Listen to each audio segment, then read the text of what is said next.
Hey there, welcome to this week's The Rant. I'm Cory Morgan. This is the weekly live show where I'm going to get stuff off my chest, share some news stories with you. You're welcome to comment if you're watching it live. If you're not watching it live, well, make sure to subscribe on YouTube or Facebook so you can catch these when they're live or after the fact. I'm going to cover a few news stories and things that piss me off, and I'll tell you why they should piss you off. So, I'm going to get right to it. Last week I started with something non-controversial. I'll go there again. Trump. Again, another reason to keep this man in office as president. Look at these brilliant creations. This art that will be lost if this man is no longer in office. Oh, I know Joe Biden inspires some stuff too, but this sort of beautiful thing is just too much to behold. I got to keep seeing it for 4 more years.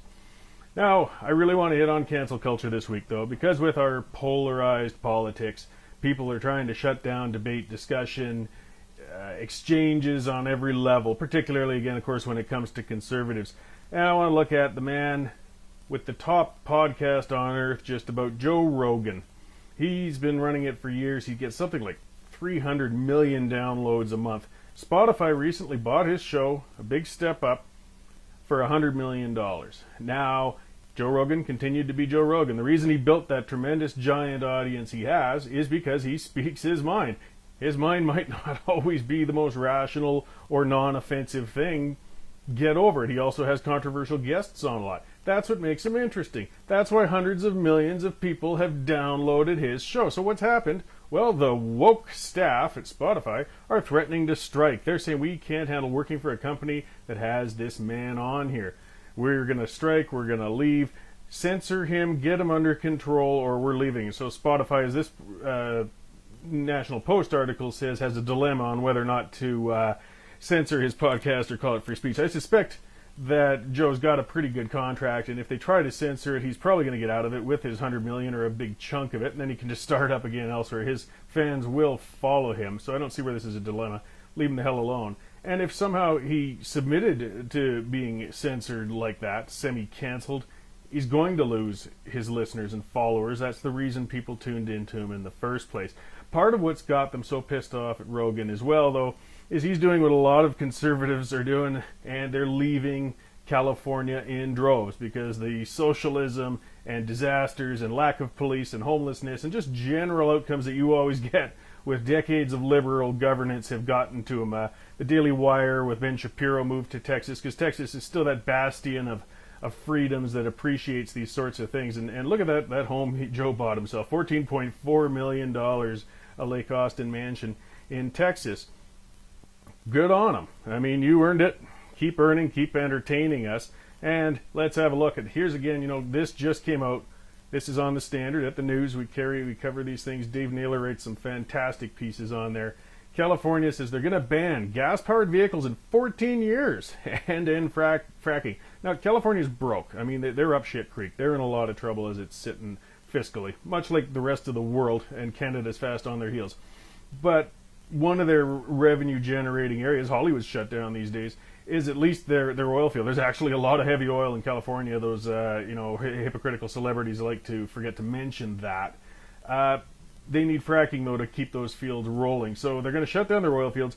14 years, a timeline. They're going to ban gas-powered vehicles. This is brilliant. This is a state that already screwed their electrical generation so badly that they were having rolling blackouts going because they couldn't keep up on air conditioning during heat waves. Now, try to think of what's going to happen if this mythical ban of gas-powered vehicles comes along and you have tens of millions of electric vehicles trying to charge on that already overloaded grid. They're going to turn that state into a third world country. But, maybe it's not such a bad thing. Bring it to the ground, and then we can buy in, and I can finally get a retirement place with palm trees and a surf at a fraction of the price of where it's sitting at.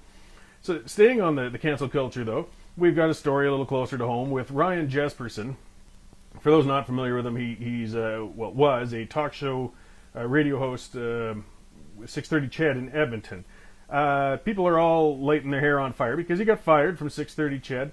At least the left is lighting their hair on fire. And they keep saying, oh, he spoke for the center. No, he was a bloody leftist. Quit pissing around and beating around the bush. Look, Daniel Smith comes from the right, Ryan comes from the left. He got canned. Part of it sounds like, was a battle he had with Mike Nickel, who's a controversial city councillor in Edmonton. And Jespersen called Nichols' staff chimpanzees, and people twisted that into saying it meant that Jespersen, because apparently these staffers were not white, and he was using a racial term.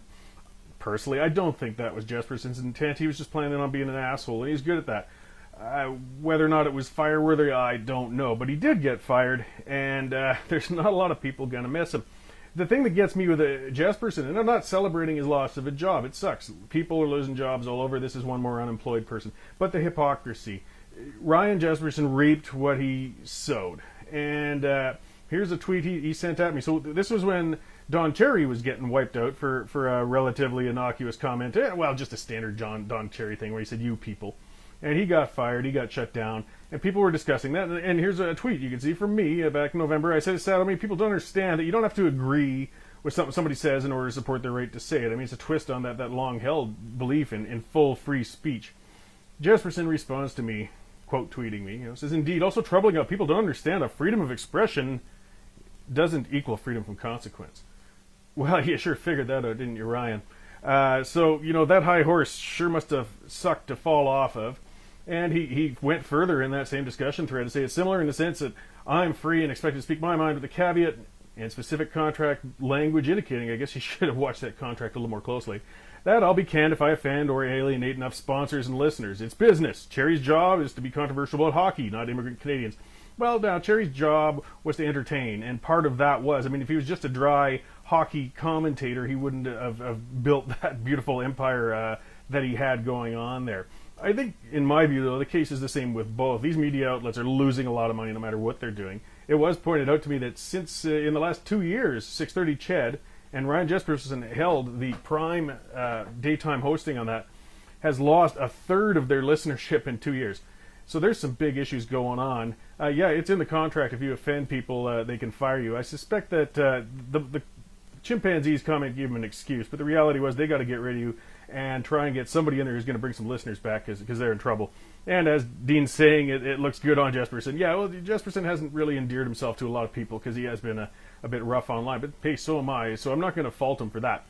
So, it's made a lot of people sad with him gone. As you can see, Rachel Notley and poor old Gil McGowan here are looking real sad today, too. And part of it's because they've lost Jespersen. He was a strong ally of unions and the NDP, and he certainly loved to run at Kenny and others such as hard as he could.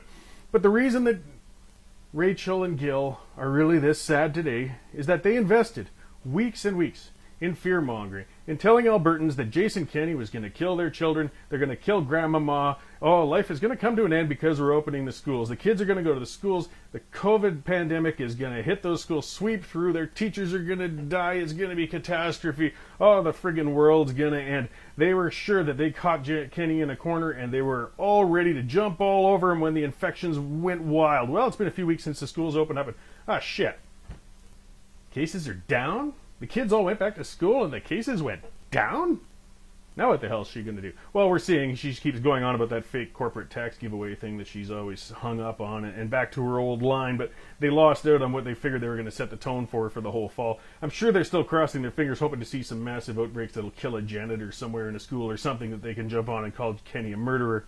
But in the meantime, it's just not happening because the COVID pandemic is really not what it's been made out to be. But one pandemic or epidemic that's happening is addiction, and we have seen in Alberta, and this is bad, in a quarter there. Look at how the opioid deaths have spiked. This is with our safe consumption sites, this is with mitigation, and I'm not wholly against those actually. This is a big problem. I'm not faulting any particular individual. What is happening is we got a lot of stressed people who are now suddenly getting, or have been suddenly getting, $2,000 a month, and a lot of them have invested into drug abuse, unfortunately, and that does lead to much more addiction and more overdoses, as we're seeing right now. This is a really big problem.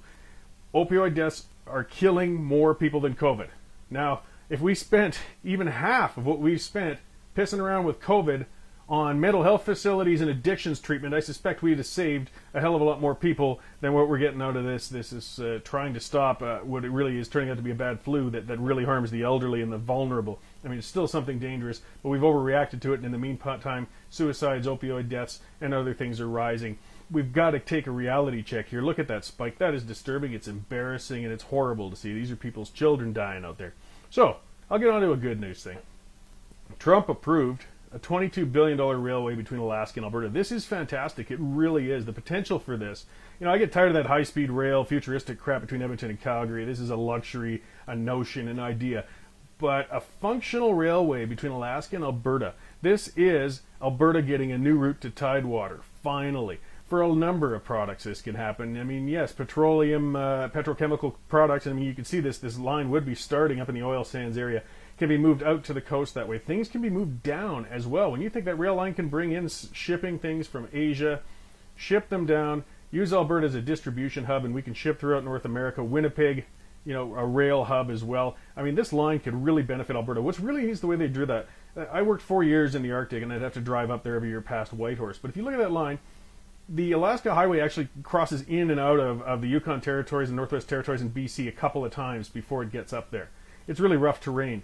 But this rail line, they very carefully made sure they're going to cut that all into the Yukon and stay the hell out of BC altogether. This is a great little step towards Alberta's independence in a number of ways, whether it's a future fully independent Western Alberta, or just, again, with our battles with the increasingly socialist Lower Mainland BC, we can get our products right by those assholes, and we won't have to worry about them anymore. And we can import products. Ports can bypass Vancouver and their other issues as well and ship things through that rail line and get them down here.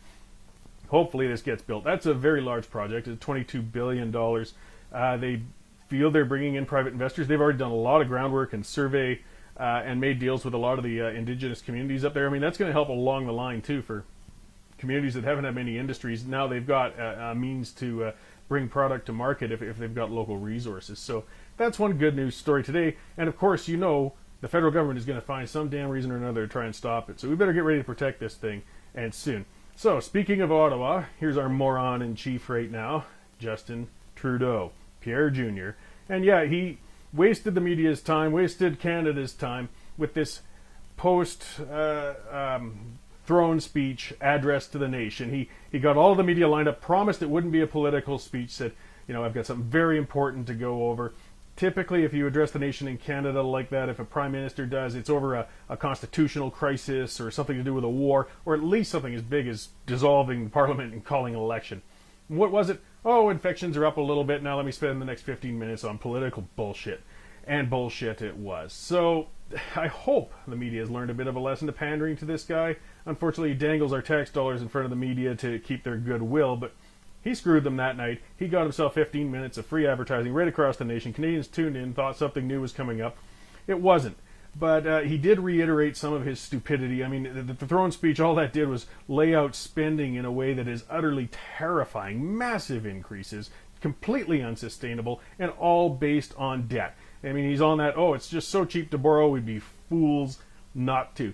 It is an NDP budget. It's coming along the ways. We're going to be paying for it for generations. It's been pointed out that the COVID spending alone is coming up at $10,000 per man, woman, and child in Canada. Did you, if you have an average household of 4 people, get $40,000 worth of benefits from this so far? I doubt it.